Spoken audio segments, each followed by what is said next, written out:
Someone here from WynnStrength.com. On this video, I'm bringing you Day 2, Week 4 of the Darkhorse Training Program by Brian Alsruhe.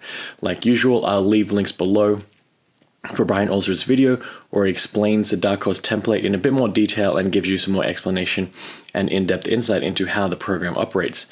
I'll also leave links to the LiftBot website where they've created a awesome spreadsheet that they've done all the hard work and all the heavy lifting of spreadsheet development and plugged in the template so you can use that yourself if you want to do this program at home or at the gym, wherever you plan to work out. Nevertheless, let's get into it. Today consisted of upper body pushing and pulling. Like usual, same setup as all the other weeks. Today we did do some conditioning, max effort work, volume work, as well as dynamic effort work. Conditioning was pretty simple: 5 burpees, 5 push-ups, 3 pull-ups, 5 rounds, nothing crazy. That took under 10 minutes. The conditioning work here is really short, simple, nothing fancy, and that's really the opening part of the warm-up. Next, I like to move on to the warm-up set where I focus on the 2 main lifts for the day, today being the barbell row as well as the pin bench press. So I just go through that till we get to a weight that's acceptable, and we move on to the working sets for the day, which max effort for today was barbell rows. Today's barbell row variant it was just a regular standard barbell row. I'm not a pendlay row.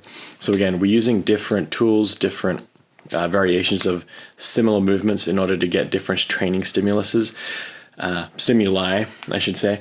But no movement is inherently better than another movement if you look at different training outcomes and different ways to stimulate muscles. Each and every movement you do has its own time and place to help you get better, and it depends on your specific needs, your specific goals, and your specific development wants as well. Tastes and preferences also play a huge part in this. So not to say that a partial barbell row is better than a full pendlay row, it just stimulates different parts of the back and adapts the body in a different way. Today we are doing barbell rows, which from a floating position, so just above the knee up to the stomach. In the first phase, we did pendlay rows, where it's from the floor to the stomach. You'll notice there is different back angles involved, so we are attacking the muscle in a slightly different angle, which will help stimulate growth from different angles, obviously. Now, whether that is a huge difference, it is a nice change in variety. If you do find doing the same movements over and over again a little bit tedious and boring, a simple mix-up like this will be able to help you out. And for example, with a floating barbell row, because the range of motion is a lot shorter, you're able to use slightly heavier weights than you were with the pendlay row. It's not necessarily cheating if you're trying to overload the muscle group, overload the lats, overload the grip, overload the arms in order to drive a bit more heavier weight stimulus rather than a fuller range of motion. We can play around with that like we are doing with this program. We're following that up with some pin bench press. I personally like to set the pins up right just where if your rack allows it. That's why I like the racks with west side holes, where the rack holes are spaced 1 inch apart rather than 2 inches apart. So if you notice on some of the racks, the holes are quite spaced apart, and then when it gets to that bench press height for most people, the holes are actually 1 inch. They double the amount of holes in the same amount of space. That allows you to get a little bit more accurate with your bench press pin height, and as well as your bench press rack height as well. But with this one, I like to set the pins up right where it would touch my chest very barely. So it's not more of a, my chest isn't above the pins are just above the chest height. That way we're getting as close to a full range of motion as possible, but it is allowing me to touch those pins and take a slight deload out of the tension from the bench press. So just like a pin squat, a bench press squat, just like a pin squat, a pin bench press, you want to rest the weight on the pins and just take out a little bit of that tension from the bottom of the lift in order to reduce the stretch reflex at the bottom of the lift. This way we're working on driving the bar out of the hole without relying on any stretch reflex or any momentum going. So it's stopping any ability for us to bounce the bar off the chest. We're stopping any ability for us to rebound the bar without bouncing off the chest, but just activating that stretch reflex. And it does increase that driving motion out of the hole, much like a deadlift off the floor from the start. You're not getting any stretch reflex or any rebound advantage there. So that's a good thing about the pin bench press, and that's why I like to keep it at as close to your chest height as possible with your standard bench press setup. So I do have a little bit of arch in the back, so my chest does rise up. So it takes a little bit of playing around with the pins. If you're at an unfamiliar gym, that usually means it's 1 inch above where I normally like to set my regular bench press position for the safety pins. But today was 1 rep maxes for the pin bench press. We hit our highest weight of 285. That was for the last 2 sets. We worked our way up from 225, 255, 275 for 2, and finally 285. So that was kind of cool. Keep in mind my current 1 rep max is 315 pounds. So I'm not too sure how the strength relates to that. Again, it's not a competition training. It's not a competition max. It's more of a training max. So I am not having a proper pause. Not really to any competition standard. That was just me bench pressing 315 pounds for a single at my house. So take that for what it is. But with that being said, I'm curious to see how this pin bench press compares to the regular bench press, but still impressed with that. Stoked with that we're playing in the higher 200s now. This is an improvement. I believe it's an improvement for myself. Haven't really ventured into pin bench pressing before. So this is cool to see for the next 2 weeks what happens. We follow that up with some V-ups and some sandbag throws. Again, the abs and conditioning aren't necessarily what is prescribed by Brian Alsruhe in the program, but sometimes I just like to plug in my own abs and conditioning work for my own preferences and for my own equipment and my own abilities too. From there, we follow on to our volume set work. So this is where we get some more hypertrophy style training. We're doing 3 sets for a higher amount of reps. For the barbell rows, I do drop the weight down to 205 pounds. We do that for first set of 8, second set 5, third set 6. So we are dropping that weight a little bit, fatigue setting in, but I am still able to hit some of those rep numbers. Today's rep target was 5 to 8, so we're right in that sweet spot there, right in the target zone. Following that up with volume work for the pin bench press. Again, we're dropping down that percentage, so from 285 we're dropping that down to 230 pounds, and the target reps of today is 5. Our opening AMRAP set I was able to hit 6. Ideally I like to hit 7, which is just 2 over the prescribed reps for today. It gives me a good indicator of how I selected the max effort work. What you will notice is when I play the video, I am completely deloading out of the bottom of the bench press there on the pins. You'll see I'll completely relax in order to catch my breath and to keep the reps going. Not perfect form. I wouldn't recommend doing that. Ideally, you are keeping tension in the entire body during the bench press. You're just alleviating some of the weight off of your hands so that you do try to eliminate some of that stretch reflex. It's not a complete relaxation of the body, but with the way this program is going, the fatigue sets in. I kind of relax a little bit more than I should have. So just keep that in mind with your own training. Try not to do that. Try to do what I say, not as I do. But as the fatigue sets in, it might become inevitable. But think of it just like a regular bench press. Don't take too much weight off, because that's when you start losing power as well, and you're losing that ability to drive up. And again, we just follow that up, wrap that up with some V-ups and some sandbags. And finally, we move on to our dynamic effort work for today.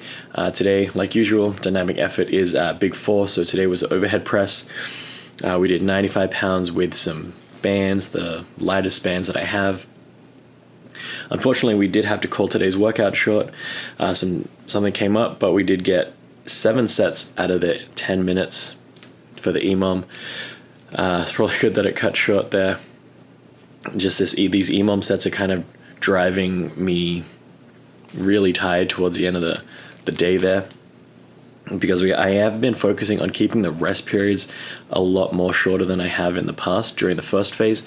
So the second phase, one of my big goals is to make sure the workouts stay under an hour and 20 minutes, which means I really focus on driving down those rest periods and keeping the heart rate elevated and trying to really drive those conditioning outcomes there. And one thing I have noticed, again, with a dynamic effort work from the first phase is that my speed was slowing down a lot, and I was doing more of a volume effort work rather than a dynamic effort work. So rather than focusing on speed, we were just getting more and more reps in and more tonnage in rather than focusing on speed. And because we did have to drop that weight a lot, now we're just getting ineffective volume work. So ideally with the volume work, you want to be within a certain percentage of, say, like 60% and like 80% in order to get that balance between tonnage and intensity. So we do want to do a lot of high rep work, but we can't do high rep work with high weights because it's kind of they're on two opposite ends of the scale. Now, because we do dynamic effort work with speed, we really want to stay in that 45 to 60% of 1 rep max range. So I noticed that the weights were driving up for the dynamic effort sessions during the last part of the first phase, which meant that my speed was slowing down a fair amount rather than keeping the speed the same. One thing to note when you are doing your own dynamic effort training is if you can film yourself, start off with a relatively light weight and keep adding weight. So I would say start off with 40% of your 1 rep max and push that up with as fast as you can. And then with that on film, keep adding weight until that speed slows down to your own, what you can see. Once that starts slowing down, take the weight back to wherever it was where it didn't slow down. So if you did this in 10-pound increments, take off the last 10 pounds that made you slow down, and then that's where you can start working out. That's your working weight for the dynamic effort work. That way, you're not really doing ineffective hypertrophy work, you're doing effective speed work. And that's the one thing I was noticing, especially with the lower rest times. My speed was definitely decreasing and my form was decreasing too. So the two things I want to focus on with this second phase is to make sure that my technique is there and my technique doesn't deteriorate. Same goes with my speed. I want my speed to stay there. I want that explosiveness to still be part of these movements. And I'm going to sacrifice some weight for that because I still want to stay within the time frame, within that 1 minute, every minute on the minute workload style.